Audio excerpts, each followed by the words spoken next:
Так, здравствуйте, уважаемые зрители. И тут у нас Acer Aspire 4720G. В общем, какая проблема с этим ноутом была? У него белый экран периодически выпадал. То есть просыпается компьютер, бац, белый экран. Работает компьютер какое-то время, бац, белый экран. Короче, закрываешь крышку, усыпляешь его, или на кнопку тут нажимаешь на центральную.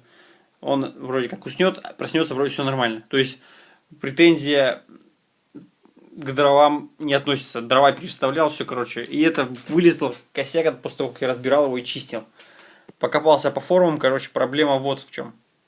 Здесь вот находится, ну вот, грубо говоря, сюда он подключается этот шлейф. Шлейф я разобрал. И смотрите, как здесь сделал уважаемый Acer. Просто скрутка из 4 там или скольки проводков. Ну-ка, фокусируйся, камера. Сейчас. Фокус фигово работает. То есть, грубо говоря, вот, проводки эти идут вместе, бабах, скрутка.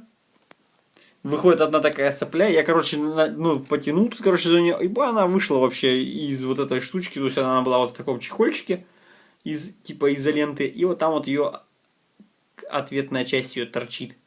То есть, грубо говоря, вон видите, да, пайки нет, просто смотали провода на подсветку, которая идет, или на что это идет, ну не на подсветку, на что-то другое, и все, то есть... Сейчас это решится тем, что просто запаяем это дело и больше никогда не будет вылезать проблема. Продолжение следует. Оказалось, что все-таки вот в этом месте сфокусируется. Тут был облом. Короче, эта скрутка вроде как нормально функционировала, фишка в другом, фишка что дальше в скрутке, то есть она вот здесь была скрутка, что дальше нее тут был облом, потому что часто, видимо, закрывали, открывали ноутбук, и в общем вот он допрыгался, потому что явно виден слом. Ну вот вообще собственный результат. Врубаем, никаких экранов, все четко работает.